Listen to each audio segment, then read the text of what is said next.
এভাবেই ৭৫ বছর বয়সী মানসিক ভারসাম্যহীন বৃদ্ধা মাকে মারধর করছেন পুত্রবধূ সোনালী খাতুন। সঙ্গে যোগ দেন বৃদ্ধার ছেলে নজরুল ইসলাম। তিনিও তার মাকে গলা টিপে মাটিতে আছড়ে ফেলে মারপিট করেন। এমন বর্বর নির্যাতনের ভিডিও ভাইরাল হয়েছে সামাজিক যোগাযোগ মাধ্যমে।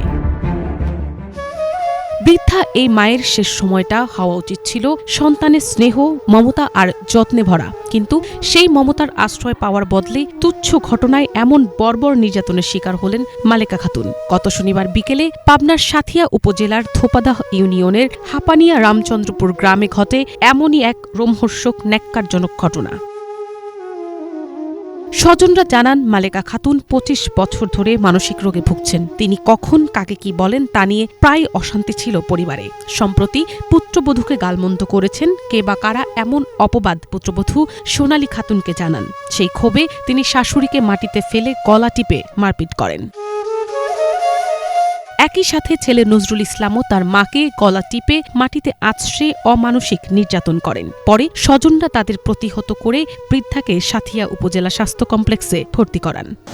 রান্না করতে গেছি, যাওয়ার পরে আর ফাঁকের কোনো শব্দ অতটা আমি শুনতে পাইনি। যখন আমার শাশুড়ি কান্না করতেছে, কান্নার শব্দ শুনে আমি দৌড়ে যাই, তারপরে দেখি যে আমার শাশুড়িকে মারতেছে।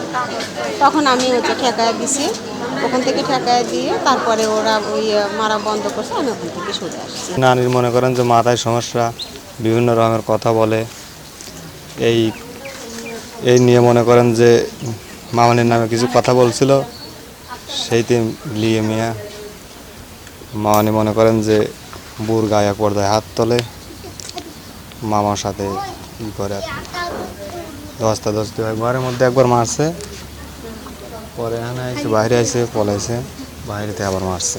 এমন বর্বর ঘটনাকে নেক্কারজনক ও নিন্দনীয় উল্লেখ করে দোষীদের শাস্তির দাবি এলাকাবাসীর। ঘটনাটা তো আসলেই বেয়াদবি হয়েছে, মানে নিজের মাকে এরকম করিয়া যে মারাধর করা, এই কামটা ভালো হয়নি। শাস্তি তো পাওয়া উচিত, এরকম কাম করে তার জীবনে কেউ না করে। বউ মারছে, সাহালো মারছে, এর শাস্তি চাই।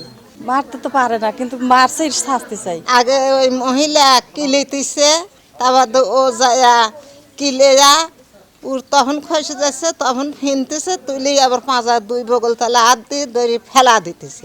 তাই ওই মেয়েটাক মারা দেখে আমার জান কালকে অসুস্থ সব বনাইছে ৮ খুঁড়ো তুমি ওই করে মাজন অনেক মারতেছে, আরামজাদা সবাই দেখছে, সারে জাহানে জানি গেছে, খালি আমি লাইভ। খবর পেয়ে পুলিশ ও সেনাবাহিনীর সদস্যরা শনিবার সন্ধ্যায় ছেলে এবং পুত্রবধূ সহ ঘটনার সাথে জড়িত থাকার অভিযোগে ৫ জনকে আটক করে পুলিশ।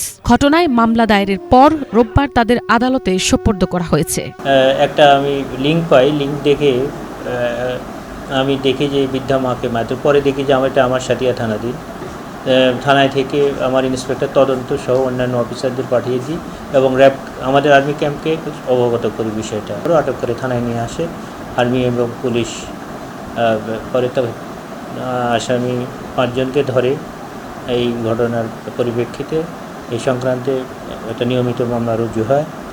মামলার আসামিদেরকে আজকে বিজ্ঞ আদালতে প্রেরণ করা হয়েছে। নির্যাতনের শিকার বৃদ্ধাকে চিকিৎসা দেয়া হচ্ছে। প্রথমে তিনি কথা বলতে পারছিলেন না, তবে ধীরে ধীরে শারীরিক অবস্থার উন্নতি ঘটছে। মোটামুটি একটু গুরুতর অবস্থায় আমাদের হসপিটালে এসে ভর্তি হয় এবং আমরা তাকে নিচে থেকে ইমার্জেন্সি থেকে প্রাথমিক চিকিৎসা শেষ করে আমরা তাকে ওয়ার্ডে ভর্তি করি এবং ভর্তি করার পরে তাকে যে প্রয়োজনীয় চিকিৎসা সেবা দেওয়ার পরে আস্তে আস্তে রুগীর কন্ডিশন আগে থেকে একটু বেটার হচ্ছে।